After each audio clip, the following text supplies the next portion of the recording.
What's up, you guys? Jason here with Good Lift Training Systems, and today is kind of a different topic because I'm answering questions that I've received from Instagram pertaining to fitness, nutrition, or supplementation, etc. I'm going to be doing more of these as time goes on. But the lucky question that I'm going to answer today is from an individual asking, "Hey Jason, what is the best way to engage my core to give myself that desired result as far as being able to create engagement, maybe some fat loss and strengthening in this specific area?" Well, this is kind of a very broad question with a lot of different answers, but I'm going to give my best kind of 2 cents on that to really kind of confine that into a very simple answer to your question. And number one is that your core is a big group of muscles.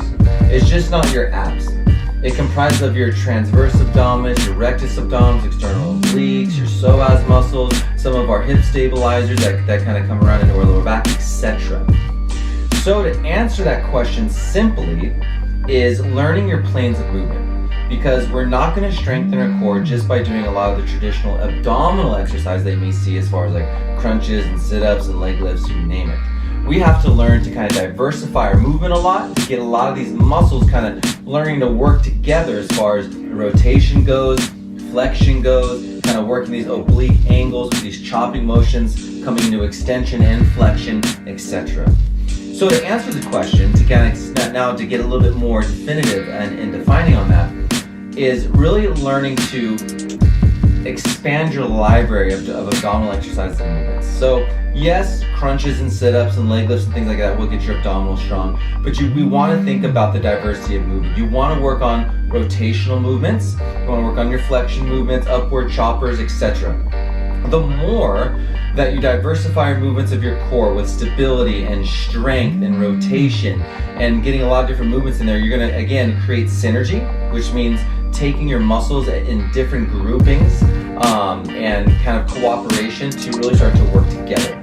Because in the beginning, let's say for example, if I'm just getting into fitness, I don't have a lot of, I guess you could say, mind-muscle connection and engagement. A lot of these muscles are kind of floating around by themselves and kind of like in a party not knowing anybody. So as we learn to kind of link these muscles up together by doing all these different types of movements and kind of giving ourselves a nice menu of exercises, we can learn to marry up all these different types of muscles that work together to create stability and good strong movement to protect our lower back, to keep us stable, to keep us feeling strong and rigid in our movements.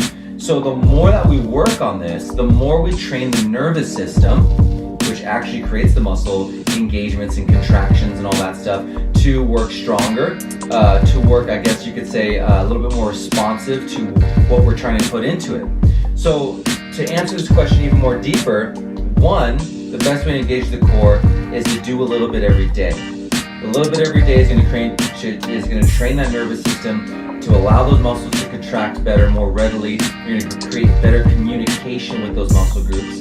Number two, create diversity of movement with your rotations, your flexions, your upward and downward chops, your holds, etc. Let those muscles learn to work together.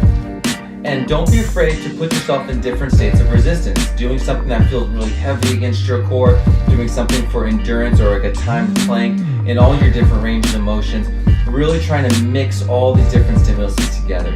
So just I guess the most important thing is just don't get yourself consumed with the ideas of crunches and leg lifts and sit-ups. There's more to your core than just those simple movements you may see on the machines in the gym or they may do on the mat on the floor. Diversify yourself as much as possible. Do it very frequently. Just don't have a core day. Sprinkle in a little bit with all of your different exercises, and it will help kind of create that good synergy as far as togetherness in which your muscles work. And then over time, the product of time and training and so on and so forth, your body starts to learn. So consistency is key as well in your training. So those are my main tips for you to create this broad question, to simplify as much as possible.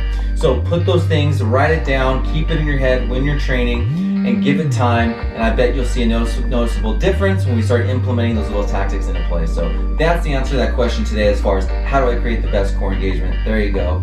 Till next time, you guys, stay tuned.